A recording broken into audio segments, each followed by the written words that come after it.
Hey everybody, my name is Jay Inman for Tuts Plus, and in this tutorial we're going to discuss Backblaze. Backblaze is an online, unlimited backup service that takes all the files from your computer and remotely stores them. So in the case of some kind of terrible computer event, be it a hard drive failure, theft, or damage, you'll be able to restore all your files to your computer. Before we begin downloading, installing, and using Backblaze, I want to address a question that many users may have, and that is, why can't I use a free backup service like Dropbox or Google Drive, something of that nature? The thing with Backblaze is, all of your files are backed up. Everything on your internal hard drive and your external hard drives is backed up to Backblaze's cloud. With services like Dropbox and Google Drive, because your space is limited, you're forced to select the most important files that you'd like to back up. But with Backblaze, years of family photos, all your videos from vacations, the music library you've been building for years and years, all of it can be backed up with no need to worry about storage limits. This is what makes $5 a month for Backblaze such an incredible deal. I'm now going to show you how to install Backblaze to your Mac. To start, go to your web browser, go to backblaze.com, and you'll see here you're greeted on the home page with an option to create an account. So let's go ahead and do this.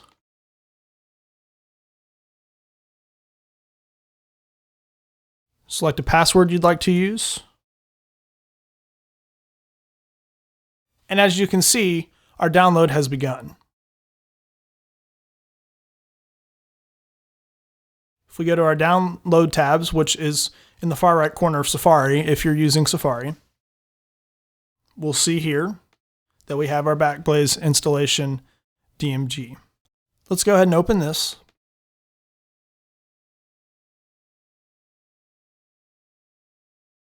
Okay, so we'll go ahead and click on the Backblaze installer. Click open. We have the option to click install now. Type in an admin username and password.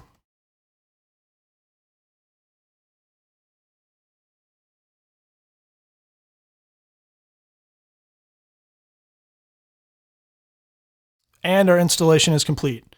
So we'll go ahead and click Finish and Close. And we're good to go.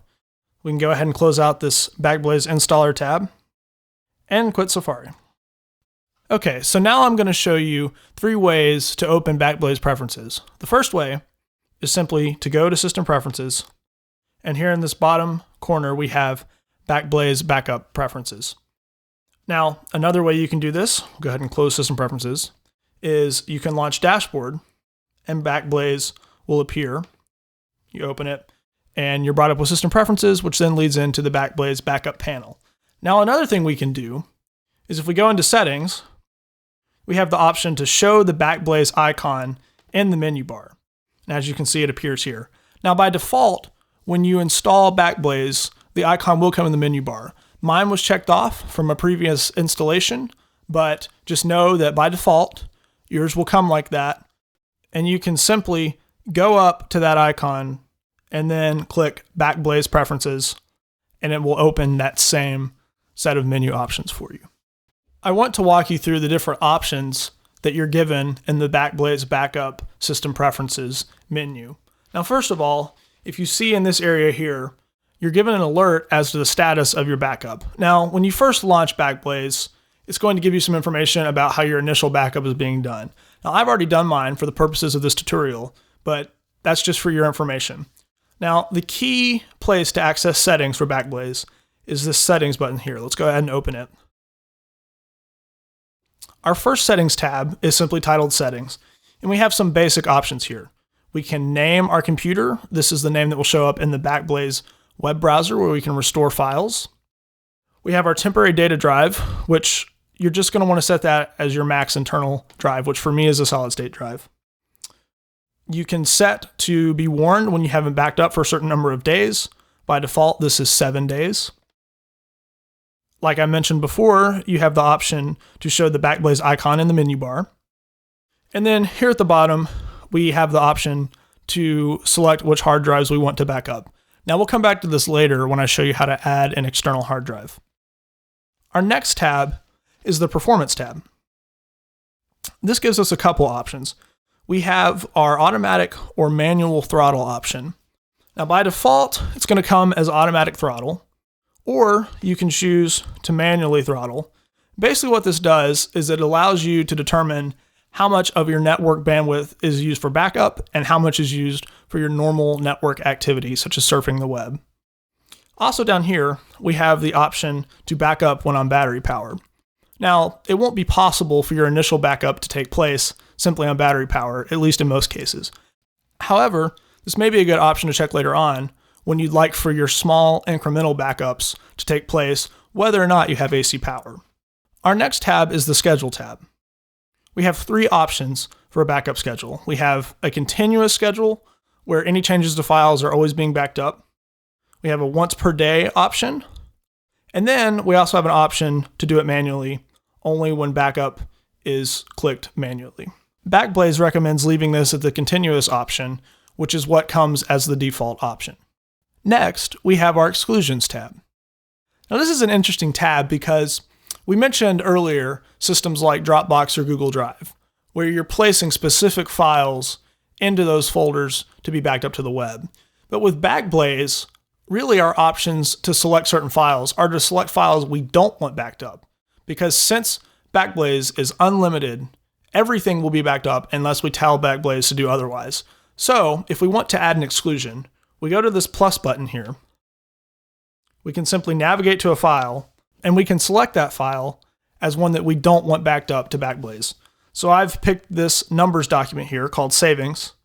I'm going to say choose folder, and it will be listed here as an exclusion. Now, if we want to remove that exclusion and have Backblaze back up that file, we simply click the file and then click the minus button. For advanced users, Backblaze comes with a list of file types that will never be backed up to your Backblaze storage.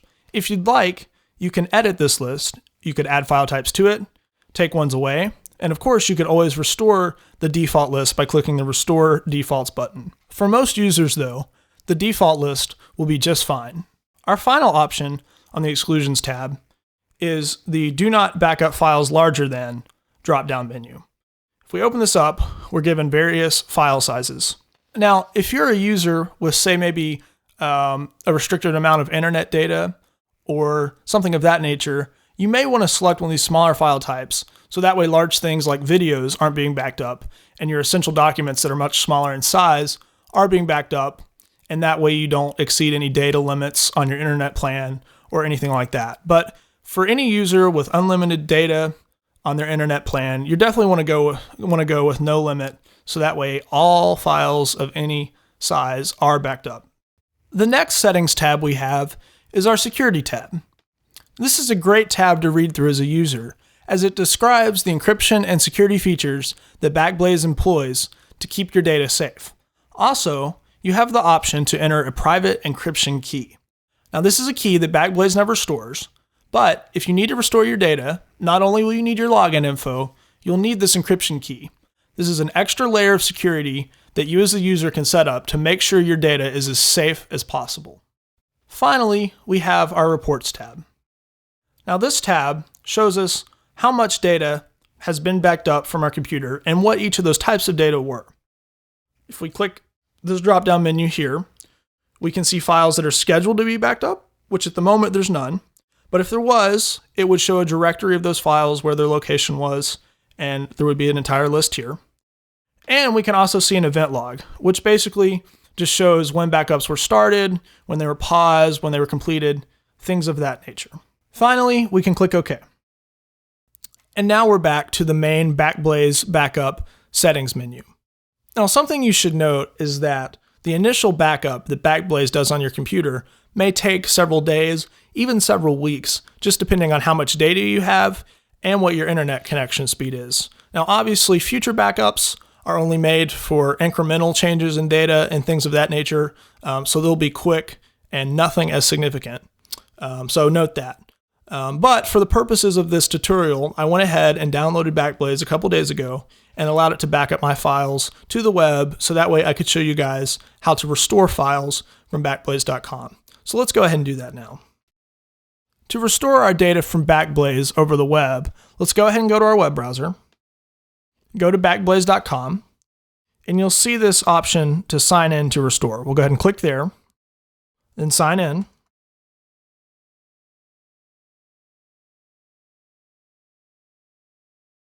You see here for me, my computer's listed, and so I'll go ahead and click Restore File.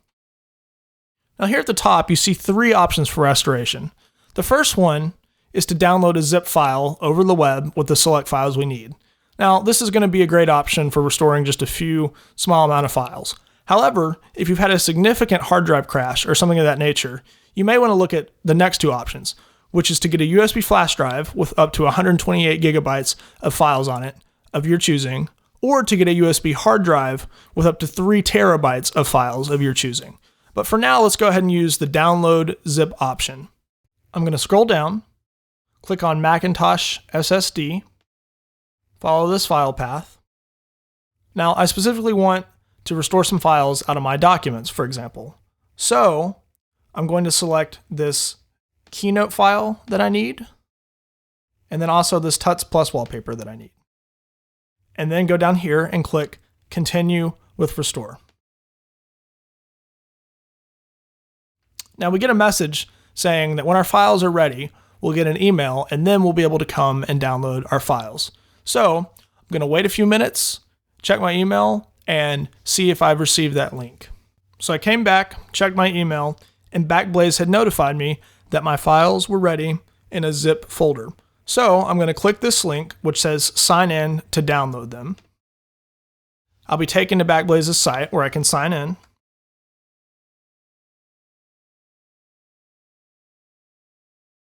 And I'll be taken to the My Restores page. And you see I have this most recent restore. I can go ahead and click download. The zip folder will go to my downloads.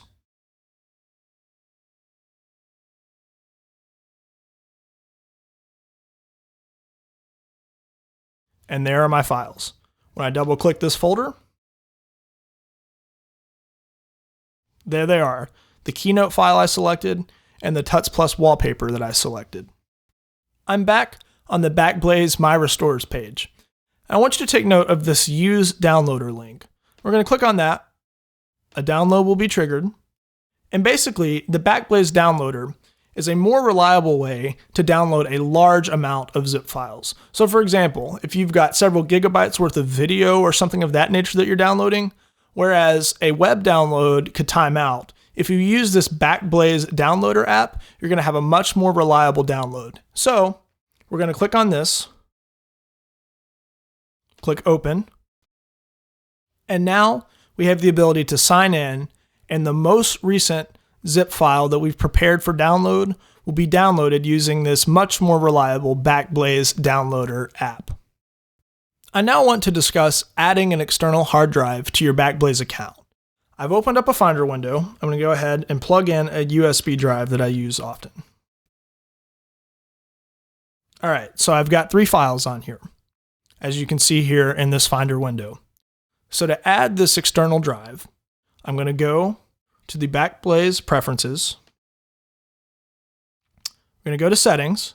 Now we saw this tab earlier, but we're going to go to the Settings tab. And now we see here, we can click on this Tuts drive, check it, and click OK. Now Backblaze is scanning our hard drive.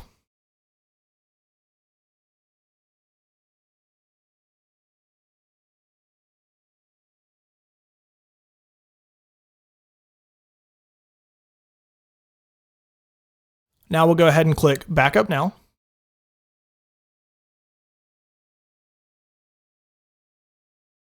So after a little bit of waiting, my computer is now backed up, and this time it includes the new flash drive that I've added to Backblaze to back up. So let's go ahead and go to our web browser, go to backblaze.com, and sign in.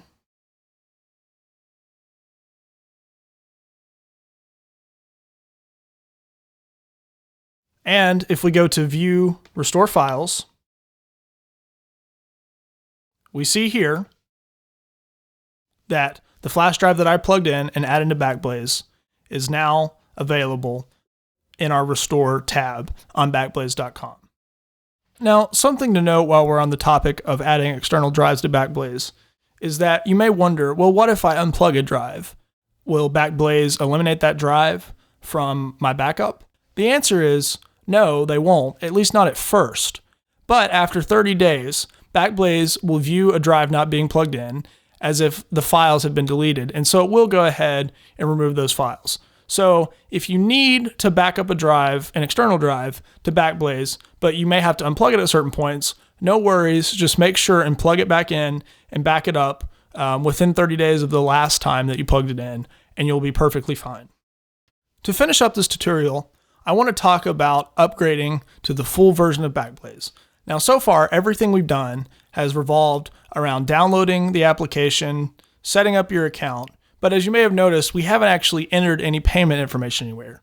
That's because you can use Backblaze for up to 15 days before you have to buy the actual Backblaze service. Now, this is great because it allows you to try out the service, go ahead and get a head start on backing up your files, and then after 15 days, you can choose whether or not you want to continue using Backblaze. If you want to continue using Backblaze, simply go to the Backblaze backup settings and click Buy. You'll be taken to the Backblaze webpage where you can then enter payment information and get the full version of Backblaze. So, in this tutorial, I've shown you how to download Backblaze, install it, go through the different settings to set it up for your particular use. I've shown you how to restore files as needed, and also how to add an external hard drive if you're using them. And finally, I've shown you how to upgrade to the full paid version of Backblaze.